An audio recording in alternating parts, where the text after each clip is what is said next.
ಚೆರ್ಕಳ ಕಲ್ಲಡ್ಕ ರಾಜ್ಯ ರಸ್ತೆಯ ಬದಿಯಿಂದಾಗಿ ಸಾಗುವ ಇದು ಸ್ವರ್ಗ ಪಾಣಾಜೆ ಪುತ್ತೂರು ರಸ್ತೆ ಎಣ್ಮಕಜೆ ಗ್ರಾಮ ಪಂಚಾಯತಿಗೊಳಪಟ್ಟ ಸ್ವರ್ಗದ ಬಾಗಿಲು. ಇದು ಹಿಂದಿನ ಕೂರಿಪುಡೆ ಎಂಬ ಪ್ರದೇಶ. ಇಂದಿನ ನವೀಕೃತ ಹೆಸರು ಚೆಕ್ ಪೋಸ್ಟ್ ಸ್ಟಾಪ್. ಸ್ವರ್ಗದ ಬಾಗಿಲು ಎಂದೆಣಿಸಿದ ಈ ರಸ್ತೆಯಿಂದ ಮುಂದೆ ಸಾಗಿದಂತೆಲ್ಲ ಸಿಗುವುದು ನರಕ ಸದೃಶ ಅನುಭವ.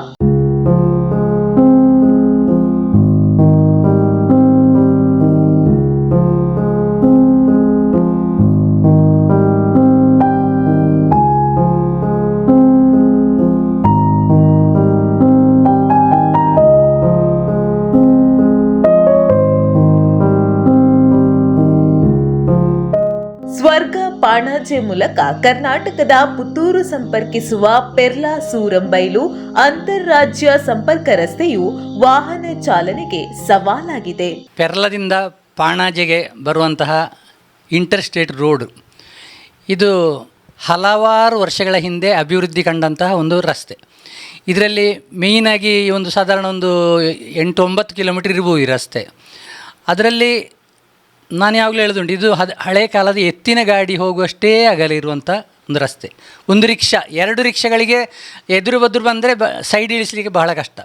ಎಷ್ಟೋ ಕಡೆ ನೀವು ನೋಡಿರ್ಬೋದು, ಸೈಡಿನ ಬದಿಯೆಲ್ಲ ಕೊರೆದು ಹೋಗಿ ಒಂದು ಅರ್ಧ ಫೀಟು ಹೊಂಡಾಗಿ ಇರುವಂಥ ಪರಿಸ್ಥಿತಿ. ಸಿಕ್ಕಾಪಟ್ಟೆ ಬಸ್ಸುಗಳಲ್ಲಿ ಅಂತಾರಾಜ್ಯ ಬಸ್ಸುಗಳು ಸುಮಾರು ಹೋಗ್ತಾ ಉಂಟು. ದಿನಕ್ಕೊಂದು 100 ಟ್ರಿಪ್ ಹೋಗುವಂಥ ಸ್ಥಳ. ವಾಹನಗಳು ನಿರಂತರವಾಗಿ ಹೋಗ್ತಿರುವಂಥ ಜಾಗೆ. ಅದರಲ್ಲಿ ಈ ಸೈಡಲ್ಲಿ ಒಂದು ಇಳಿಸಬೇಕಾದ್ರೆ ಒಂದು ಬಹಳ ಅಪಾಯಕರ ಸನ್ನಿವೇಶ. ಮಾತ್ರ ಅಲ್ಲ, ನಮ್ಮ ಒಂದು ಸೇತುವೆ ಉಂಟು ಇದರಲ್ಲಿ ಸ್ವರ್ಗದಲ್ಲಿ. ಈ ಸ್ವರ್ಗಕ್ಕೆ ಬಹುಶಃ ಇದರಲ್ಲಿ ಏನೋ ಹೆಚ್ಚು ಕಡಿಮೆ ಅಂದರೆ ಸೀದಾ ಸ್ವರ್ಗಕ್ಕೆ, ಈ ಸ್ವರ್ಗ ಊರಿಗೆ ಅಲ್ಲ, ಮೇಲೆ ಸ್ವರ್ಗಕ್ಕೆ ಹೋಗುವಂಥ ಒಂದು ಪರಿಸ್ಥಿತಿ ಉಂಟಾಗಿದೆ. ಇಕ್ಕಟ್ಟಾದ ಈ ರಸ್ತೆಯ 2 ಬದಿಯ ಡಾಂಬರ್ ಅಂಚು ಸಂಪೂರ್ಣ ಕಿತ್ತು ಹೋಗಿದೆ. ರಸ್ತೆಯ 2 ಬದಿ 2 ಅಡಿಗಿಂತಲೂ ಆಳ ಉಂಟಾಗಿದೆ. ವಾಹನ ಚಾಲನೆ ವೇಳೆ ಸ್ವಲ್ಪ ಯಾಮಾರಿದರೂ ಅಪಾಯ ಸಾಧ್ಯತೆ ನಿಶ್ಚಯವಾಗಿದೆ. ಸಮಸ್ಯೆ ನಂಗ್ಲೆಗ್ ಮಲ್ಲ ಗಾಡಿ ಬತ್ತನಾಂಡ ಸೈಡ್ ಕೊರಿಯರ್ಲ ಆಪುಜಿ ಸೈಡ್ ಕೊರ್ನಾಂಡ ಪಿರ ಅವು ಒಂಜಿ ಪೊಡೆಕ್ ಫುಲ್ಲು ಕ್ರೋಸ್ ಆತು ಮಗುರ್ನಾಥ್ ಸ್ಥಿತಿ ಗಾಡಿಗೆ ಎತ್ತುಂಡು ಅಂಚಾತಿಪ್ಪನಾಗ ಈತೆ ಕೆಲವು ಅಭಿಪ್ರಾಯ ಮಾಂತೆಲ್ಲ ಪಂಡೆಂಕ್ಲ ಮಾರ್ಗ ಸರಿ ಮನ್ಪೊಡು ಪೋಯರ್ ಆಪುಜಿ ಎಂಕ್ಲೆಗ್ ಅಂಡ ಮನ್ಪೊಲಿ ಮನ್ಪೇರು ಈತನಡೆ ಮಲ್ತಿಜೇರು. ಪೆರ್ಲಾ ಕೂರಿಪಡೆ ಹಳೆ ಚೆಕ್ ಪೋಸ್ಟ್ನಿಂದ ಪಾಣಾಜೆ ಗಡಿ ತನಕ 5.8 ಕಿಲೋಮೀಟರ್ ರಸ್ತೆಯಲ್ಲಿ ಕನ್ನಡಿಕಾನದಿಂದ ಸೈಪಂಗಲ್ಲುವರೆಗಿನ 3 ಕಿಲೋಮೀಟರ್ ರಸ್ತೆಯ ಸೀಳಿ ಹೋದ ಭಾಗದಲ್ಲಿ 2 ಅಡಿ ಅಗಲಗೊಳಿಸಲಾಗಿದೆ. ಆದರೆ ಗೋಳಿಕಟ್ಟೆಯಿಂದ ಸ್ವರ್ಗ ತನಕ ರಸ್ತೆಯ 2 ಬದಿ ಸೀಳಿ ಹೋದ ರಸ್ತೆ ವರ್ಷಗಳಿಂದ ಯಥಾಸ್ಥಿತಿಯಲ್ಲಿದೆ. ಸೈಡ್ ಜಪ್ಪಾಯ ರಾಪುಜಿ ಸೈಡ್ ಮಲ್ಲ ಗಾಡಿ ಪೂರ ಬಣ್ಣಗ ಸೈಡ್ ಎಂಕ್ಲೆಗೆ ಜಪ್ಪಾಯ ರಾಪುಜಿ ಬುಕ್ಕು ಎಂಕ್ಲೆಗೆ ಜಾಸ್ತಿ ಹಾಸ್ಪಿಟಲ್ಗೆ ಇಂಚ ಪೂರ ಪೋಯರ ಜಾಸ್ತಿ ಇಪ್ಪುಂಡು ಅಂಚ ಏನಡ್ದಾರ ರೋಡ್ ಅಂತೂ ರೋಡೇ ಇದ್ದಿ ಅನ್ಲೆಕ್ಕ ಆತಂಡು ಪೋಯರ ಬರಿಯಾರ ಭಾರಿ ಕಷ್ಟ ಆಗ್ಬಿಡು. ಸಾಲೆದ ಜೋಕುಲು ಪೂರ ಇಪ್ಪುಡಗ ಕೊಂಡಾಯರ ಭಾರಿ ಕಷ್ಟ ಆಗ್ಬಿಡು. ಏಟ ಪಣ್ಪುಣ ದಾಣಿ ಮಲ್ಪಡುವುದು ಎಂಕ್ಲೆಗ್ಲ ಹೊತ್ತು ಜಿತ್ತೆ ಪಣ್ಪುಣಗ್ಲೇಡ ಪೂರ ಮಣ್ಣದಾತನು ನೀರು ಒಂಜಿನ ರೋಡೇ ನೀರು ಪೋಪುಂಡು ಚರಂಡಿ ಅಂದ್ರೆ ನೀರು ಪೋಪುಂಡೆ ಸೈಡ್ ಪೋಣಂಗ ಮಂಡಲ ಒಟ್ಟಿಗೆ ಖರಾದ ಪೋದು ರೋಡ್ ಪೋಪುಂಡು ಒಟ್ಟಿಗೆ ಸೈಡ್ ಜಪ್ಪಾಯರಾಪು ಜಾತನ. ಕೇರಳ ಕರ್ನಾಟಕವನ್ನ ಸಂಪರ್ಕಿಸುವ ರಸ್ತೆಯಾಗಿದ್ದರೂ ಲೋಕೋಪಯೋಗಿ ಇಲಾಖೆಯ ಅಧೀನಕ್ಕೊಳಪಟ್ಟ ಈ ರಸ್ತೆ ಎಷ್ಟರವರೆಗೆ ಅಭಿವೃದ್ಧಿ ಕಾಣದೇ ಇರುವುದು ಸಂಬಂಧಪಟ್ಟ ಅಧಿಕೃತ ವರ್ಗದ ನಿರ್ಲಕ್ಷ್ಯಕ್ಕೊಂದು ಸವಾಲೇ ಸರಿ. ಈ ರಸ್ತೆಯ ಅಭಿವೃದ್ಧಿಗೋಸ್ಕರ ಹಲವಾರು ಬಾರಿ ಹಲವಾರು ಹೋರಾಟಗಳನ್ನು ಭಾರತೀಯ ಜನತಾ ಪಕ್ಷ ಅದೇ ರೀತಿ ನಾಗರಿಕರು ಕೂಡ ಸೇರಿಕೊಂಡು ಹಲವಾರು ಹೋರಾಟಗಳನ್ನು ಮಾಡಿದ್ದಾರೆ.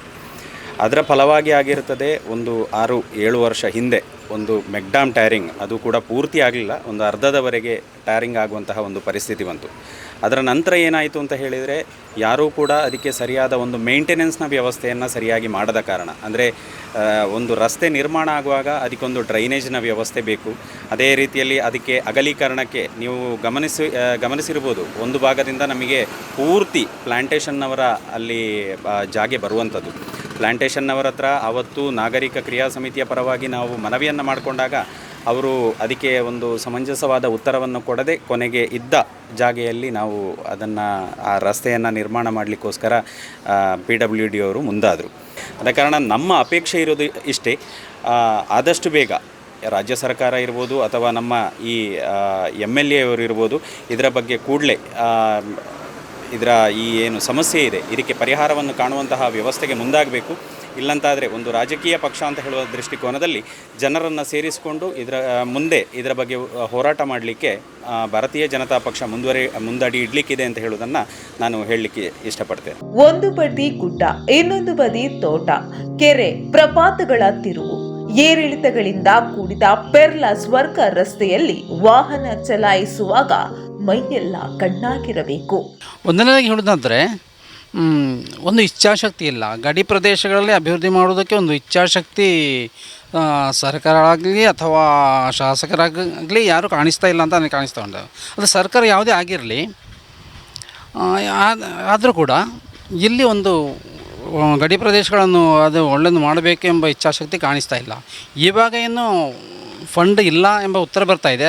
ಹಲವಷ್ಟು ಸಲ ನಾವು ಶ್ರಮವಹಿಸಿದ್ದೇವೆ, ಆದರೆ ಈಗವಾಗ ಫಂಡೇ ಇಲ್ಲ ಅಂತ ಹೇಳ್ತಾ ಇದ್ದಾರೆ. ಫಂಡ್ ಇರುವಾಗಲೂ ಏನೂ ಮಾಡಲಿಲ್ಲ. ಇಲ್ಲೊಂದು ಸೇತುವೆ ಇದ್ದರೂ ಇದು ಓಬಿರಾಯನ ಕಾಲವನ್ನು ನೆನಪಿಸುವಂತಿದೆ. ಸೇತುವೆ ಮೇಲೆ ಹೊಂಡ ಗುಂಡಿಗಳಾಗಿ ಎರಡೂ ಬದಿಯ ರಕ್ಷಣಾ ತಡೆಗೋಡೆಗಳು ಕುಸಿದಿದೆ. ಇದನ್ನು ಮನಗಂಡು ಇತ್ತೀಚೆಗೆ ಅದಕ್ಕೆ ಮನವಿಯನ್ನು ಕೂಡ ಸಲ್ಲಿಸಲಾಗಿದ್ದು, ಈಗ ಪ್ರಸ್ತುತ ಟೆಂಡರ್ ಕಾರ್ಯ ನಡೆದು ಸೈಡ್ ಪ್ರೊಟೆಕ್ಷನ್ಗೆ ಬೇಕಾಗಿ ಈಗ ಟೆಂಡರ್ ಕಾರ್ಯಗಳಾಗಿದೆ. ಮುಂದಿನ ದಿನಗಳಲ್ಲಿ ಖಂಡಿತವಾಗಿಯೂ ಅದು ಸೈಡ್ ಪ್ರೊಟೆಕ್ಷನ್ ಒಳ್ಳೆಯ ರೀತಿಯಲ್ಲಿ ನಡೆಯಬಹುದು. ಮತ್ತು ನಾವು ಆಗ್ರಹಿಸುವಂಥದ್ದು ಹೊಸದಾಗಿ ಅಂದರೆ ಈಗ ಇರುವಂತಹ ಸಂಕ ಅಗಲ ಕಡಿಮೆಯಾಗಿ ಒಂದು ವಾಹನಕ್ಕೆ ಮಾತ್ರ ಸಂಚರಿಸಬಹುದಾಗಿದ್ದು, ಆದರೆ ಯಾರಾದರೂ ನಡೆದುಕೊಂಡು ಹೋಗದಿದ್ದರೆ ಬಹಳ ಕಷ್ಟ ಸಾಧ್ಯ. ಇದು ಇಂದು ನಿನ್ನೆಯ ಕಥೆಯಲ್ಲ. ಈ ರಸ್ತೆ ಸೃಷ್ಟಿಯಾದ ಅಂದಿನಿಂದಲೂ ಇದೇ ವ್ಯಥೆ. ಇದಕ್ಕೆ ಶಾಶ್ವತ ಮುಕ್ತಿ ಯಾವಾಗ ಎಂದು ಜನ ಪ್ರಶ್ನಿಸುತ್ತಲೇ ಇದ್ದಾರೆ. ತಾತ್ಕಾಲಿಕವಾಗಿ ಸೈಡ್ ಸ್ವಲ್ಪ ಒಂದೊಂದು ಫೀಟ್ನಷ್ಟು 2 ಬದಿ ಅಗಲ ಮಾಡಿಕೊಟ್ಟು ಹಾಗೆ ಒಂದು ಡೆವಲಪ್ಮೆಂಟ್ ಮಾಡಿ ಸಂಕವನ್ನು ಸ್ವಲ್ಪ ರಿಪೇರಿ ಮಾಡಿದ್ರು ಆದರೂ ಸಾಕಿತ್ತು. ಸರಿಯಾಗಿ ಹೋಗ್ಬೋದಿತ್ತು. ಇದು ಹೋಗುವ ಪರಿಸ್ಥಿತಿಯಲ್ಲೇ ಇಲ್ಲ. ಈ ಮಾರ್ಗದಲ್ಲಿ ಹೋಗೋದು ಅಂತ ಹೇಳಿದರೆ ಯಾರ ಒಳ್ಳೆ ಗಾಡಿ ಇದ್ದವರ ಟಯರು ಹೋಗೋದೇ ಏರ್ಪಾಡೋದು. ಕತ್ತಿಯಲ್ಲಿ ಗಡಿ ಹಾಕಿದಾಗೆ ಅದಿತ್ತು. ಈ ಪೆರ್ಲ ಸೂರಂಬೇಲ್ ರಸ್ತೆ ಒಂದು ಕಡೆಯಲ್ಲಿ ಪೆರ್ಲದಿಂದ ಪುತ್ತೂರಿಗೆ ಸಂಪರ್ಕವನ್ನು ಹೊಂದುವುದಿದ್ರೂ ಕೂಡ ಮತ್ತೊಂದು ಕಡೆಯಲ್ಲಿ ಇದು ವಾಣಿನಗರದ ಮೂಲಕ ಕೆನ್ನಿಂಗಾರು ಪ್ರವೇಶ ಮಾಡಿ ಆ ನಂತರದಲ್ಲಿ ಅದು ಮುಳ್ಳೇರಿಯಾ ಹೀಗೆ ನಮ್ಮ ಕಾಸರಗೋಡು ಜಿಲ್ಲೆಯನ್ನು ಸಂಪರ್ಕಿಸುವಂಥ ಒಂದು ಪ್ರಧಾನ ರಸ್ತೆ ಆಗಿರ್ತದೆ. ಈ ಬಗ್ಗೆ ನಾವು ಅಧಿಕೃತವಾಗಿ ಸರ್ಕಾರವನ್ನು ಒತ್ತಾಯಿಸಿದ್ದು, ಮಾತ್ರವಲ್ಲದೆ ಸ್ಥಳೀಯ ಶಾಸಕರನ್ನು, ಸಂಸದರನ್ನು ಇದರ ಒಂದು ಸಮಗ್ರವಾದ ಅಭಿವೃದ್ಧಿಗೆ ಬೇಕಾಗಿ ನಾವು ಇವರನ್ನು ಒತ್ತಾಯಿಸ್ತಾ ಬಂದಿದ್ದೇವೆ. ಪ್ರಧಾನವಾಗಿ ಇದನ್ನು ಅಭಿವೃದ್ಧಿಪಡಿಸಬೇಕಂತ ಹೇಳಿದರೆ ನಾವು ಸಂಸದರನ್ನು ಈ ಮೂಲಕ ಕೇಳಿಕೊಂಡಿದ್ದೆವು. ಏನಂತ ಹೇಳಿದರೆ ಈ ರಸ್ತೆಯನ್ನು ಸಾಧಾರಣ 14 ಕೋಟಿ ರೂಪಾಯಿಗಳ ಮೊತ್ತವು ಇದರ ಸಮಗ್ರ ಅಭಿವೃದ್ಧಿಗೆ ಬೇಕಾಗ್ತದೆ. ಈ 14 ಕೋಟಿ ರೂಪಾಯಿಗಳನ್ನು ಸಂಗ್ರಹಿಸಲಿಕ್ಕೆ ನಮಗೆ ನಬಾರ್ಡ್ ಅತ್ಯಂತ ಸೂಕ್ತವಾದಂತಹ ಒಂದು ವೇದಿಕೆ. ಈ ವೇದಿಕೆ ಮೂಲಕ ನಾವು ನಬಾರ್ಡನ್ನು ಸಂಪರ್ಕಿಸುವಾಗ ಅವರು ಹೇಳಿದ್ದು ನಮ್ಮಲ್ಲಿ ಅವರ ಉತ್ತರ ಹೇಗೆ ಅಂತ ಹೇಳಿದರೆ, ಸಂಸದರ ಮೂಲಕ ನೀವು ಇದನ್ನು ಒತ್ತಾಯಿಸಿದರೆ ಇದು ಕೂಡಲೇ ನಮಗೆ ಅದನ್ನು ಜಾರಿ ಮಾಡುವಂತಹ ಒಂದು ವ್ಯವಸ್ಥೆ ಆಗಿರ್ತದೆ ಅಂತೇಳಿ ನಾವು ಸಂಸದರನ್ನು ಇದನ್ನು ಒಂದು ಸಮಗ್ರವಾಗಿ ಅಭಿವೃದ್ಧಿಪಡಿಸಬೇಕು ನಬಾರ್ಡಿನ ಮೂಲಕ ಅಂತ ಕೇಳಿಕೊಂಡಿದ್ದೇವೆ. ಆದರೆ ಇಷ್ಟರವರೆಗೆ ಅದರ ಕಾರ್ಯಯೋಜನೆಗಳನ್ನು ಯಾವುದು ನಮಗೆ ಫಲಪ್ರದವಾಗಿ ಕಂಡುಬರುವುದಿಲ್ಲ.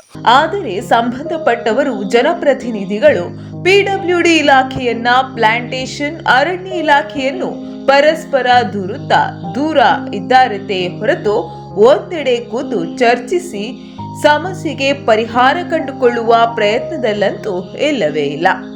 ಹಿಂದೊಮ್ಮೆ ಚುನಾವಣಾ ಸಮಯಕ್ಕಾಗುವಾಗ ಚೆಕ್ ಪೋಸ್ಟ್ ಬಳಿ ಮತ್ತು ಪೆರ್ಲಾಪೇಟೆಯಲ್ಲಿ ಈ ರಸ್ತೆಗೆ ಸಂಬಂಧಪಟ್ಟ ಫ್ಲೆಕ್ಸ್ ಬ್ಯಾನರ್ ಒಂದು ಪ್ರತ್ಯಕ್ಷವಾಗಿ ಮಾಯವಾದದ್ದು ಬಿಟ್ಟರೆ ಅಭಿವೃದ್ಧಿ ಎಂಬುದು ಇಲ್ಲಿ ಇನ್ನೂ ನೆನೆಗುದಿಯಲ್ಲಿದೆ. ಇದ್ಯಾಕೆ ಹೀಗೆ? ಪ್ರಜಾಪ್ರಭುತ್ವವಾದದಲ್ಲಿ ಈ ಪ್ರದೇಶದ ಜನತೆಗೆ ಬೆಲೆಯೇ ಇಲ್ಲವೇ?